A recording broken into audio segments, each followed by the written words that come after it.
en este momento seguir con más entrevistas, con más información, más contexto, más análisis para aquello. Y nos encontramos con Álvaro Ormazábal, exdirector de SENAPRED, trabajó también en la oficina regional de la antes llamada ONEMI. Muchísimas gracias por estar con nosotros. Muchas gracias a ti también, un gusto. Muchas gracias por la invitación y saludar a todas las personas que están viendo a esta hora el canal. Usted ha tenido experiencia en el manejo de estas emergencias y quisiera preguntarle de qué gravedad es la emergencia climática que estamos enfrentando y cuáles son los puntos de mayor preocupación a su juicio. Cuando uno hace el análisis en su conjunto del total de la situación que vive en el país, es complejo porque vemos como desde la tercera región hasta la región de los lagos estamos teniendo una cantidad de eventos importantes. Y eso hace que ningún estado, ningún país del mundo tenga una capacidad de respuesta inmediata a la gente. Entonces uno tiene que trabajar sobre cómo puede minimizar eso que se está presentando. Y en este caso, efectivamente, uno va tomando las medidas para, ojalá que esa emergencia no se desate. En este caso, con los montos que hay, con los tipos de alerta que tuvimos, de precipitaciones intensas, con viento, de posibles vientos o tornados o trombas marinas, las marejadas anormales con dirección del viento contrapuesto, eso hace que teníamos un escenario bien complejo. Y para lo complejo que era, creo que la emergencia en sí se ha estado manejando de buena forma. Es decir, la afectación que uno puede ver son lugares muy expuestos, gente que vive muy a orilla de río, muy a borde de mar, pero en general el resto de las ciudades se ha estado presentando y comportando de una buena forma. Y eso yo creo que es positivo entre todo. Y teniendo en consideración lo que tú decías antes, que esto hay que mirarlo como lo que viene. Este tipo de emergencias van a ser cada vez más recurrentes y cada vez más intensas. Entonces, esa preparación es la que hay que tener. Hoy día, ¿qué es lo más preocupante? ¿Es, por ejemplo, cuando vuelva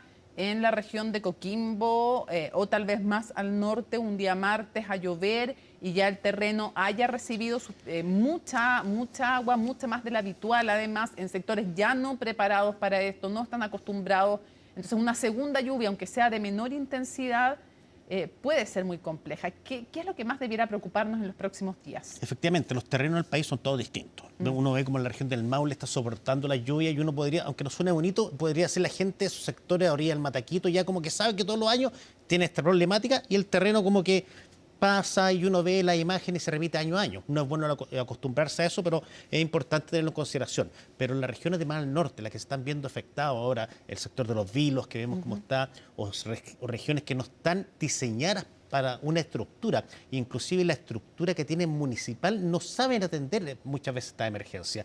Vemos como, por ejemplo, hay regiones que saben muy bien manejar la emergencia. Tarapacá viene un terremoto, un sismo fuerte y lo manejan súper bien porque es su giro, están preparados para eso. Pero estas regiones de más al norte que no están acostumbradas a las precipitaciones, cuesta mucho más cómo enfrentarlas. Como tú lo decías, el terreno tiene nula capacidad de absorción, entonces tenemos precipitaciones y sobre todo cuando uno está viendo que lo más probable es que este tipo de precipitaciones se vayan dando hasta fines de julio. Entonces va a tener una capacidad de absorción nula al piso. En términos meteorológicos, ¿qué tan compleja es esta emergencia? ¿Qué tan inusual es esta cantidad de agua caída en este lapso? Y lo digo porque no es lo mismo 5 milímetros en 2 días que en 5 minutos, por extremar, digamos, la medición. ¿Qué tan poco frecuente es tanto la intensidad como la cantidad de agua caída? Es muy importante, porque inclusive cuando uno tenía las mesas técnicas, la primera pregunta que le hacía a la Dirección Meteorológica de Chile, porque me decían, van a precipitar 80 milímetros en 24 horas, ya, pero van a ser en 6 horas o van a ser repartidas en las 24 horas y cambia mucho el escenario. ¿Y en este caso?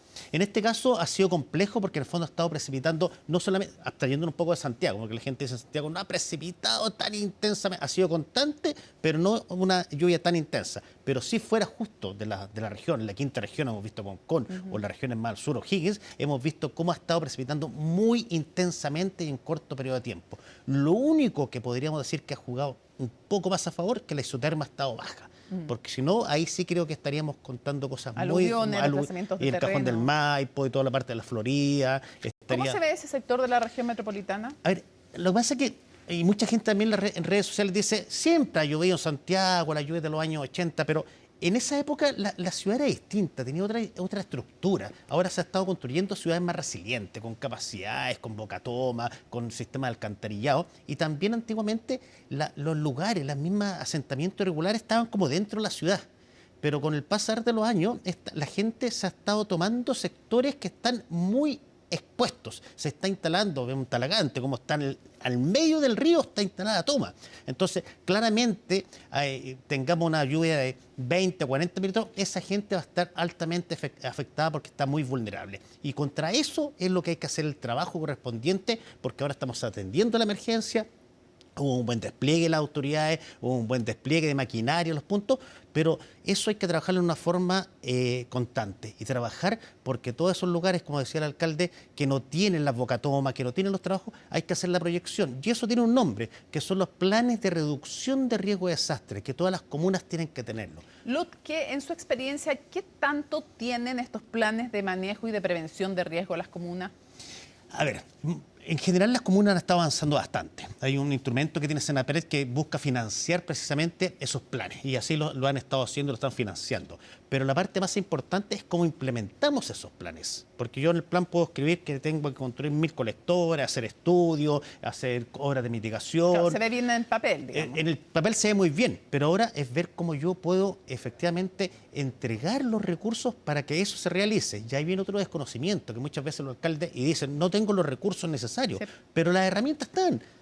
La ley de presupuesto para este mismo año 2026 dice y establece que los municipios pueden presentar proyectos a los gobiernos regionales para 2 actividades puntuales, para todo lo que tenga relación con incendios forestales y para todo lo que tengan obras de mitigación para precipitaciones. Entonces, ya, eso ahora es son obras de mitigación. Cuando pensamos en el fondo en qué ciudades estamos construyendo ciudades que puedan enfrentar el cambio climático. Hemos construido, porque claro, se ven cosas positivas, o sea, a uno cuando uno comenzaba a reportear, de verdad las inundaciones eran aún peores. Sin embargo, teníamos un clima de alguna manera un poco menos adverso, o sea, la cosa se va intensificando. Entonces, no sé si alcanzamos a llegar para que no sea de un nivel de afectación como el que veíamos en Los Espejos, en otros lugares. Lo decía el alcalde de Maipú, lo han dicho otros ediles, faltan colectores de aguas lluvias, no se ha construido la ciudad y no se le han puesto a las obras de viviendas, de edificios, no se le han puesto las exigencias tal vez o a la ciudad misma que debieran tener. Efectivamente, es así, no se ha dado la prioridad que tienen y vemos como muchas veces... ¿Qué tiene que hacer esto cuando hablamos de colectores de aguas, cuando el alcalde se queja de aquello?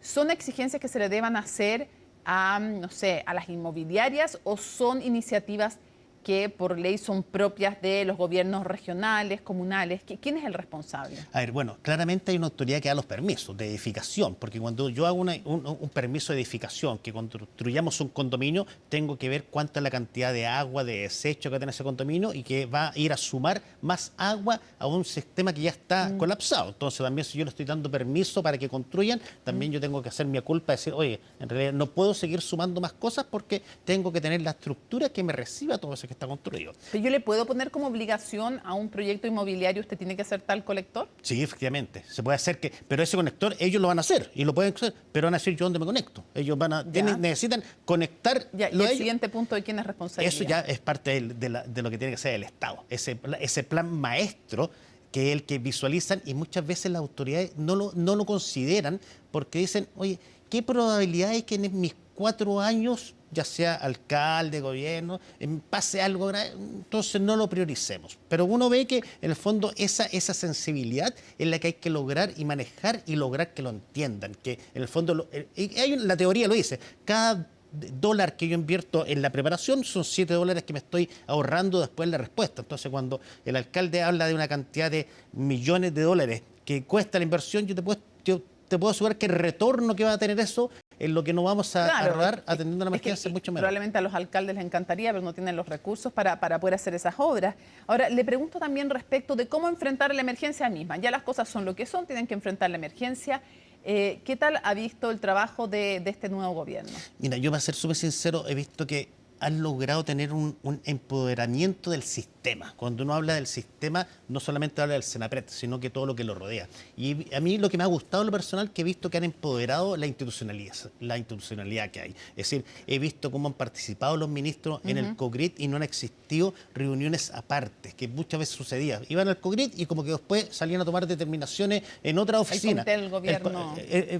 Y efectivamente, yo creo, he visto eso como se ha estado dando el respaldo correspondiente a la institucionalidad. Y eso es bueno porque hace que el sistema funcione bien y exista realmente este organismo coordinador que es el Senapred y que pueda hacer lo que saben hacer y para lo que se han preparado los funcionarios que llevan muchos años trabajando ahí.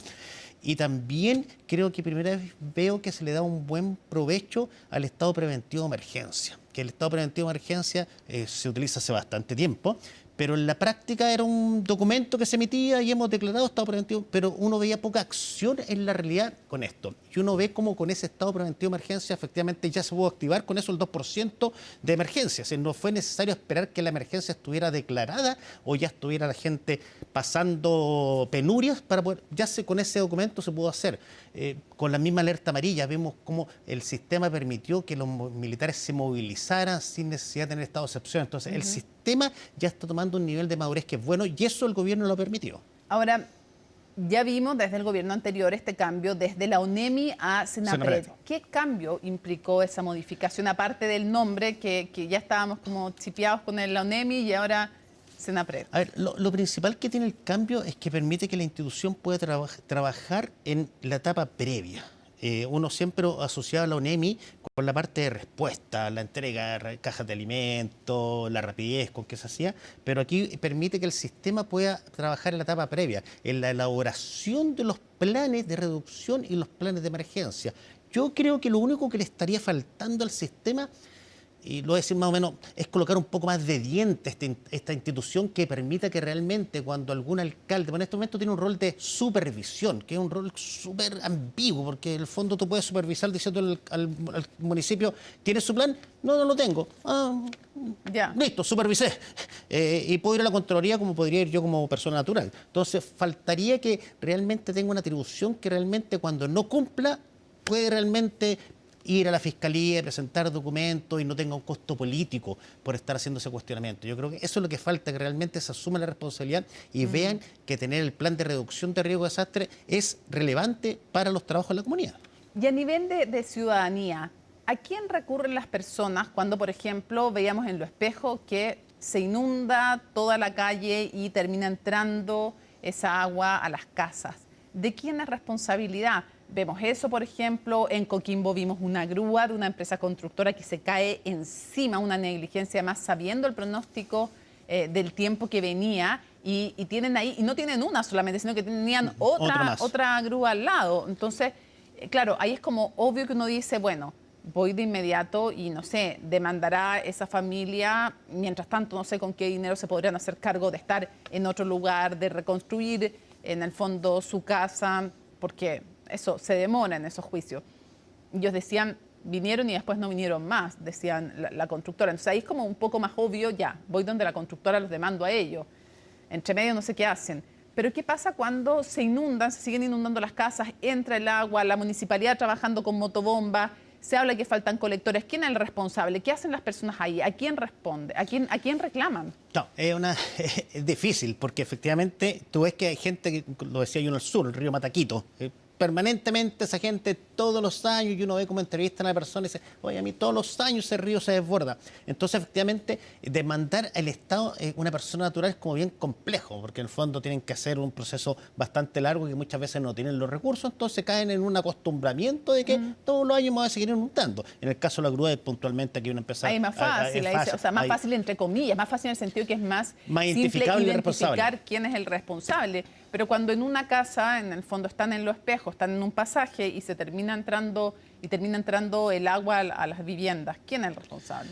Ahí, claro, hay una responsabilidad totalmente a ver, siempre la primera respuesta en la emergencia o la planificación tienen los municipios. ¿Qué es lo importante? Todo esto que sucede está mapeado. Es decir, es muy raro que tú no veas que está sucediendo algo y que no esté el levantamiento, pero ya está hecho el levantamiento, hay mapas, los cuyizos, los KMZ, donde tú los colocas y ves cuáles son las zonas que se inundan permanentemente. Senapred tiene por otro lado el programa invierno, donde tienen todos los puntos críticos mapeados, entonces no es que uno diga, oye, esto es nuevo.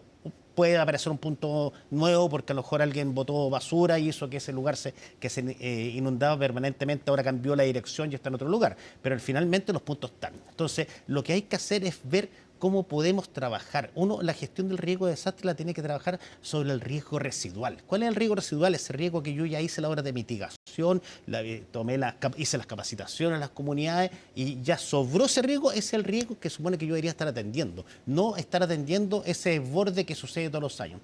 Lo invito a que nos acompañen porque nos vamos a Lo Espejo con Ivo Goitz, que se encuentra en esa comuna donde ha estado reporteando como en muchas otras de la región metropolitana.